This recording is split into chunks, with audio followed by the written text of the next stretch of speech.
بسم اللہ الرحمن الرحیم۔ اسم کی علامات آپ لوگوں نے پڑھ لی۔ آج انشاءاللہ ہم فعل کے خواص پڑھیں گے۔ خواص وہی ہے کہ فعل کے خواص سے مراد وہ علامات اور نشانات ہیں جو صرف فعل میں پائے جائیں، فعل کے علاوہ اسم یا حرف میں نہ پائے جاتے ہوں۔ خواص آپ پہلے اس کی وضاحت پڑھ چکے ہیں کہ خواص کیا ہے؟ خاصہ کی جمع، اور خاصہ کسی چیز کے اندر پائے جانے والی اس نشانی یا اس علامت کو کہتے ہیں جو اسی کے ساتھ خاص ہو، اس کے علاوہ کسی اور میں موجود ہو۔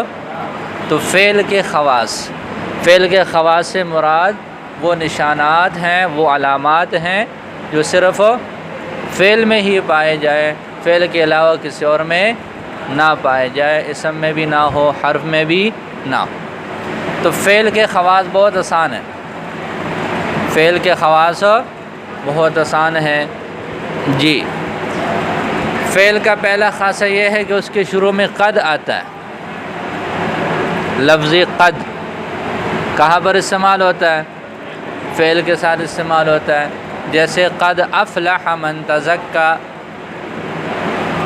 قد افلح المؤمنون، قد یعلم اللہ المعوقین۔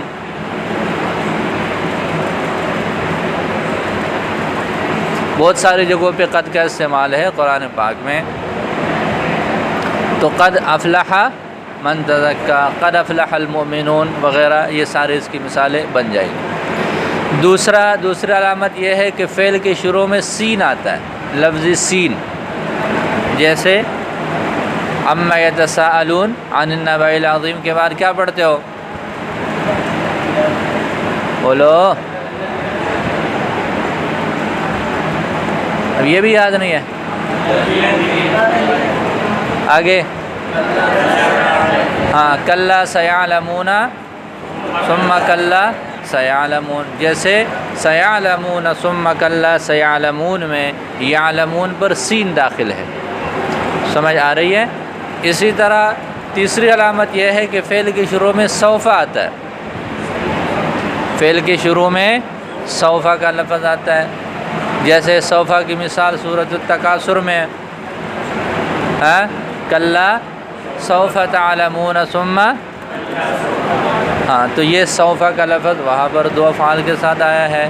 اسی طرح سین کی مثال جیسے سیقول السفہاء میں آپ لوگوں نے پڑھ لیا۔ سیقول میں جو یقول ہے وہ فعل ہے، اس کے شروع میں سین آ رہا ہے۔ سوف کا لفظ جو ہے وہ کلا سوف تعلمون ثم کلا سوف تعلمون، اور بھی اس کے علاوہ بہت ساری جگہوں پہ سوف کا لفظ استعمال ہے قرآن پاک میں۔ تو کتنی علامتیں ہو گئی؟ فعل کے شروع میں قد آتا ہے، فعل کے شروع میں سین آتا ہے، فعل کے شروع میں سوف آتا ہے، یہ تین ہو گئی۔ اس کے بعد اگلی علامت یہ ہے کہ فعل پر حروف جازمہ میں سے کوئی ایک آتا ہے۔ حروف جازمہ آپ لوگ پڑھ لیں گے، لم، لما، لام امر، لائے نہیں اور ان شرطیہ، 5 ہیں۔ کتنے ہیں؟ 5۔ لم، لما، لام امر، لائے نہیں اور ادوات شرط میں سے کچھ حروف ہیں، یہ انشاءاللہ پڑھیں گے۔ حروف جازمہ مستقل اس کی بحث آگے نحو میں آ رہی ہے۔ تو آپ نے ابھی کتنا یاد کرنا ہے کہ جی فعل کی ایک علامت یہ ہے کہ فعل کے شروع میں حروف جازمہ میں سے کوئی ایک حرف آتا ہے، جیسے لم کی مثال آپ لوگوں نے پڑھ لیا، فَإِن لَمْ تَفْعَلُوا، جیسے فَإِن لَمْ تَفْعَلُوا۔ اسی طرح آپ لوگ پڑھتے ہو فَلْيَكْتُبْ، فَلْيَكْتُبْ، یہ جو فَلْيَكْتُبْ ہے اصل میں تھا فَلْيَكْتُبْ، ہاں تو یہ لام جو ہے لام امر کا ہے۔ اسی طریقے پر جو ہے وہ لائن نہیں، جیسے لا تسرفوا، لا تقربوا الفواحش، یہ جتنے بھی ہیں یہ لام جو ہے لام امر، یہ لائن نہیں ہو جائیں گے۔ اسی طریقے پر ان شرطیہ ہے، وَإِن تَعُودُوا نَعُدْ، وَإِن تَعُودُوا نَعُدْ، بعض آ جاؤ، ہاں بنی اسرائیل کو کہا جا رہا ہے۔ کہاں پر ہے یہ آیت؟ 15 پارے میں، وَإِن تَعُودُوا تو اگر تم لوگ لوٹ آ گئے تو ہم بھی لوٹ آئیں گے، مطلب اگر تم سیدھے رہے تو تمہاری طرف سے عذاب نہیں آئے گا، اگر تم لوگ جو ہے وہ اپنی غلط کاریوں میں مبتلا رہے تو ہماری طرف سے بھی عذاب آئے گا۔ تو بس آپ لوگوں نے ساری مثالیں نہیں یاد کرنی، کوئی ایک مثال کا بھی میں یاد کر لینی ہے، اور وہ کون سی یاد کر لیں گے؟ جو آپ کو آسان ہو، جیسے وَإِن لَّمْ تَفْعَلُوا، پہلے پارے میں دوسرا رکوع ہے تقریباً، فَإِن لَّمْ تَفْعَلُوا وَلَن تَفْعَلُوا فَاتَّقُوا النَّارَ الَّتِي وَقُودُهَا، تو اس میں جو إِن لَّمْ تَفْعَلُوا میں جو لم ہے، کیا ہے؟ لم، یہ تفعلوا پر داخل ہے۔ تو چوتھی علامت کیا ہے کہ فعل کی علامت یہ ہے، فعل کا خاصہ یہ ہے کہ اس کے شروع میں حروف جازمہ میں سے کوئی ایک آتا ہے، جیسے فَإِن لَّمْ تَفْعَلُوا، جیسے فَإِن لَّم، باقی حروف جازمہ کتنے ہیں میں نے مختصراً بتا دیے، یہ اپنی جگہ پر آپ تفصیل سے انشاءاللہ پڑھ لیں گے، 5 اس کی صورت ہیں، اس کی ہر ایک کی مثالیں بھی وہاں مل جائیں گی جی۔ تو شروع میں قد آتا ہے، شروع میں سین آتا ہے، شروع میں سوف آتا ہے، شروع میں حروف جازمہ میں سے کوئی ایک حرف آ جاتا ہے، یہ جو ہے فعل کی علامات ہیں۔ اسی طرح ماضی کی گردان، ماضی کی گردان، ماضی کے جتنے صیغے ہیں، ظاہر ہے گردان ماضی کی یہ فعل سے نہیں ہے، فعل سے ہے، حرف یا اسم سے نہیں ہے، ایسے ہی ہے نا، حرف کی گردان پڑھی ہو آپ نے کبھی؟ ماضی کی گردان ہے حرف سے، یا اسی طریقے پر اسم کی گردان ہو، تو مضارع کی گردان اور ماضی کی گردان، جب کوئی صیغہ ماضی کی گردان سے آ رہا ہو تو مطلب وہ فعل ہی ہے، جب کوئی صیغہ مضارع کی گردان سے آ رہا ہو تو پھر اس کا مطلب کیا ہے؟ اس کا مطلب یہ ہے کہ وہ فعل ہی ہے۔ تو 6 نمبر پر ماضی کی گردان، یہ فعل کا خاصہ ہے، جیسے اس کی مثالیں آپ لوگوں نے کئی پڑھ لی ہیں، جیسے ختم اللہ کی مثال پڑھی ہے، ختمہ پہلا صیغہ، ایسے ہی ہے رزقناہم میں رزقنا، یہ ماضی کا صیغہ ہے۔ تو اسی طریقے پر اور بھی بہت سارے مضارع کی گردان، جیسے یسمعون کلام اللہ ثم یحرفونہ، یسمعون یہ بھی مضارع ہے اور یحرفون یہ بھی مضارع ہے، سمجھ آ رہی ہے؟ تو ماضی کی گردان یہ ایک خاصہ، مضارع کی گردان یہ ایک اور خاصہ ہے فعل کا۔ تو میں نے بتایا کہ فعل کے خواص یہ بہت آسان ہے، کوئی مشکل نہیں ہے، بس یہ ہے کہ قد آتا ہے، سین آتا ہے، سوف آتا ہے، اور حروف جازمہ میں سے کوئی ایک آتا ہے۔ ماضی کی گردان جو ہے وہ فعل کی نشانی ہے، مضارع کی گردان یہ بھی کیا ہے؟ یہ بھی فعل کی نشانی ہے۔ اسی طرح امر کا ہونا، امر کی گردان، کیا؟ امر کا ہونا یہ بھی فعل کی نشانی ہے، جیسے کلو وشربو، کلو وشربو، کلو بھی امر ہے اور اشربو بھی امر ہے۔ اس کے بعد نہیں کی گردان، اس کے بعد کیا ہے؟ نہیں کی گردان، جیسے کلو وشربو کے بعد کیا ہے؟ ولا تسرفو، تو لا تسرفو ہو گیا۔ اس سے پہلے آپ نے نہیں کی کافی ساری مثالیں پڑھی ہیں، لا تقربو ہو گیا، لا تؤتوا السفہاء ہو گیا، اور اسی طریقے پر اور بھی بہت ساری مثالیں۔ تو یہ کیا ہے؟ یہ نہیں کی گردان ہے۔ تو امر یہ بھی فعل کا خاصہ ہے، نہیں ہونا یہ بھی کیا ہے؟ یہ بھی فعل کا ایک خاصہ ہے۔ اسی طرح ضمائر بارزہ، ضمائر بارزہ مرفوعہ، اس کے ساتھ فعل کے ساتھ ضمائر بارزہ مرفوعہ کا استعمال ہوتا ہے۔ ضمیر متصل بارز مرفوع، ضمیر متصل بارز مرفوع، یہ انشاءاللہ ان قریب عید کے بعد جب آئیں گے تو جلدی ہی یہ پڑھ لیں گے انشاءاللہ۔ ضمیریں ہیں، ضمیریں 5 طرح کی ہیں، ان میں سے مرفوع ہے، منصوب ہے، مجرور ہیں، پھر ان میں سے کچھ متصل ہے، کچھ منفصل ہیں۔ تو ان ضمائر میں سے ایک قسم ضمیر مرفوع متصل ہے، ضمیر مرفوع متصل، اور پھر ضمیر مرفوع متصل کی ایک قسم ہے بارز۔ یہ آپ انشاءاللہ وضاحت کے ساتھ پڑھ لیں گے۔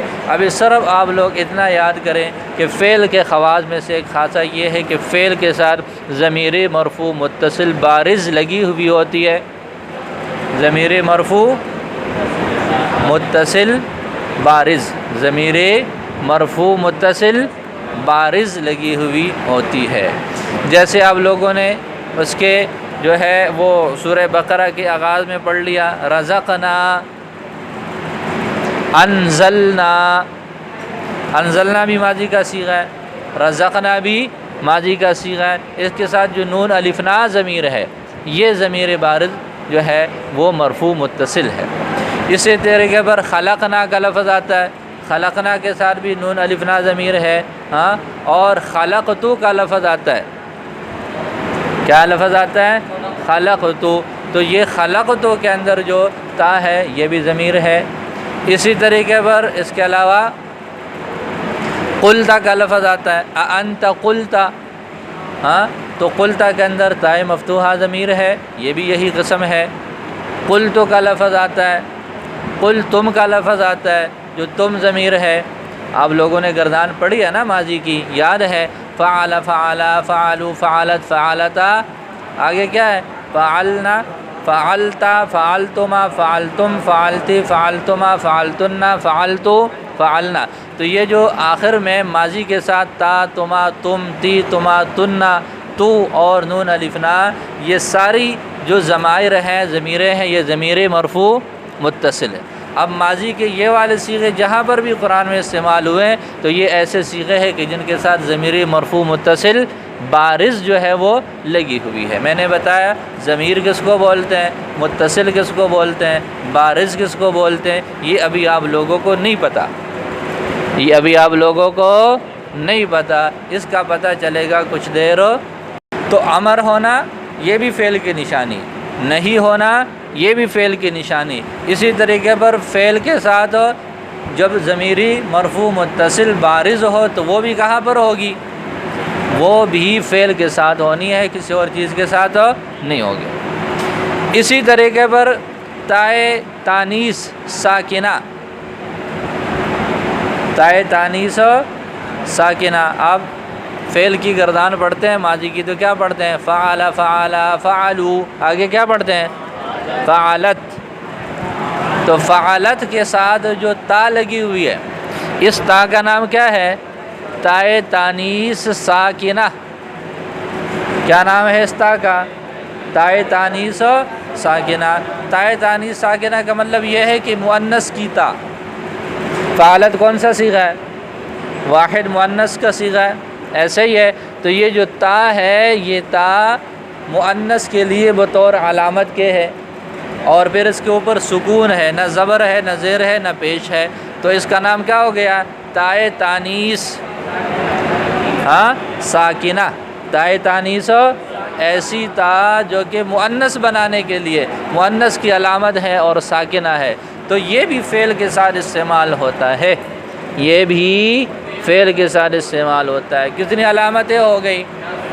بولو 10۔ آج 10ویں علامت کون سے پڑھی ہے کہ جی فعل کے ساتھ تائے تانیث ساکنہ استعمال ہوتی ہے یا تائے تانیث ساکنہ لگائی جاتی ہے، جیسے فعالت میں جو تائے تانیث ہے یہ تا جو ہے یہ ساکنہ بھی ہے اور یہ تائے تانیث اس کو بولتے ہیں۔ ہاں جی، کتنی علامتیں ہو گئی؟ بولو۔ اسی طرح نون تاکید ثقیلہ اور خفیفہ، آپ لوگوں نے صرف پچھلے سال پڑھی ہے، تھوڑا بہت اس کا یاد ہوگا۔ ایک گردان پڑھی تھی بحث لام تاکید بانون تاکید ثقیلہ، پھر ایک اور گردان اس کے بعد پڑھ لی بحث لام تاکید بانون تاکید خفیفہ۔ تو یہ جو نون تاکید دو طرح کے پڑھے تھے، ایک ثقیلہ اور ایک خفیفہ۔ تو نون ثقیلہ یہ بھی فعل کے ساتھ استعمال ہوتا ہے، نون خفیفہ یہ بھی کیا ہے؟ فعل کے ساتھ استعمال ہوتا ہے، یہ فعل کا خاصہ ہے۔ سمجھ آ رہی ہے؟ تو فعل کی 11ویں علامت کیا ہے کہ اس کے ساتھ نون تاکید ثقیلہ کا استعمال ہوتا ہے، اور 12ویں علامت یہ ہے کہ بولو اس کے ساتھ نون تاکید خفیفہ کا استعمال ہوتا ہے۔ نون ثقیلہ کی مثال یہ قرآن پاک میں کثرت سے استعمال ہے، جیسے وَلَيَحْمِلُنَّ أَثْقَالَهُمْ وَأَثْقَالًا مَعَ أَثْقَالِهِمْ میں لَيَحْمِلُنَّ کا لفظ آتا ہے، شروع میں لام تاکید اور آخر میں نون ثقیلہ کا لفظ ہے، تو یہ لَيَحْمِلُنَّ ہو جائے گا۔ اسی طرح نون خفیفہ، ہاں، تو نون خفیفہ جو ہے جو آپ لوگ وہاں پر آخری پارے میں پڑھتے ہو لَنَسْفَعًا، کیا لنصفعن بالناصیہ، تو وہاں پر یہ ہے کہ دو تنوین کی شکل میں لکھا ہوا ہے۔ لنصفعن لکھا ہوا کیسے یاد ہے کسی کو؟ ہے عین کے اوپر دو زبر ہیں، لیکن یہ حقیقت میں کیا ہے؟ اب آپ لوگوں نے پڑھا ہے کہ جی تنوین کس کی نشانی ہے؟ تنوین کس کی نشانی ہے؟ اسم، فعل اور حرف میں سے اسم کی نشانی ہے۔ تنوین کس کی نشانی ہے؟ اسم کا خاصہ ہے۔ ہاں، اس کے آخر میں تنوین ہو، جیسے آپ لوگوں نے پڑھ لیا سلام قولا من رب الرحیم۔ لیکن لنصفعن یہ فعل ہے، ٹھیک ہے، اور اس کے آخر میں کیا ہے؟ تنوین ہے۔ تو یہ جو تنوین ہے یہ حقیقت میں اصل میں کیا ہے؟ نون خفیفہ ہے۔ لام تاکید با نون تاکید خفیفہ کا یہ صیغہ ہے، سمجھ آ گئی؟ تو یہ ہو جائے گی اس کی نون خفیفہ کی مثال۔ ہاں جی، تو آج آپ لوگوں نے فعل کی علامتیں پڑھی ہیں۔ فعل کی عام طور پر جو علامات بیان کی جاتی ہیں وہ یہ ہے کہ اس کے شروع میں قد ہے، اس کے شروع میں سین ہے، اس کے شروع میں سوفہ ہے، اس کے شروع میں حروف جازمہ میں سے کوئی ایک آتا ہے۔ اسی طریقے پر ماضی کی گردان کا ہونا، مضارع کی گردان کا ہونا، امر کی گردان کا ہونا، نہی کی گردان کا ہونا، ضمیر مرفوع متصل بارز کا اتصال، یہ صرف فعل کے ساتھ ہوتا ہے۔ اسی طریقے پر جو ہے تائے تانیث ساکنہ کا ہونا، اسی طرح نون ثقیلہ کا ہونا، اور اسی طرح نون خفیفہ کا ہونا، یہ فعل کے نشانات ہیں، فعل کے خواص ہیں جو اسم اور حرف میں نہیں پائے جاتے۔ جی آگے عنوان دیں حرف کی علامات۔ اگلا عنوان کیا ہے؟ حرف کی علامات۔ حرف کی علامات، حرف کے خواص، علامت کا عنوان نہیں دینا، حرف کے خواص۔ حرف کا خاصہ یہ ہے، حرف کے خواص یہ ہے کہ اس میں اسم اور فعل کی کوئی نشانی نہ پائی جائے۔ اسم کو نکال لیا، فعل کو نکال دیا، باقی جتنی چیزیں ہیں وہ کیا ہیں؟ وہ حرف ہیں۔ تو حرف کے خواص یہ ہے، حرف کا خاصہ یہ ہے کہ اس میں اسم اور فعل کے علاوہ اسم اور فعل کی کوئی نشانی نہیں پائی جاتی۔ بس یہی ہے کہ جی ایک چیز ہے جس میں اسم کی نشانی بھی نہیں ہے، جس میں فعل کی نشانی بھی نہیں ہے، تو وہ کیا ہے؟ وہ حرف ہے۔ تو حرف کے خواص، حرف کے خواص یہ ہے کہ جی وہ تمام صورتیں جو اسم اور فعل کے علاوہ باقی جتنی بھی علامتیں، جتنی بھی چیزیں ہیں، جتنی بھی صورتیں، وہ کس کی ہے؟ وہ حرف کی ہے۔ حرف کی نشانی یہ ہے کہ اس میں اسم اور فعل کی کوئی نشانی نہ پائی جائے۔ حرف کے خواص یہ ہے کہ اس میں اسم اور فعل کی کوئی نشانی نہ پائی جائے۔ ٹھیک ہو جائے گا؟ تو یہ آپ کا علامات مکمل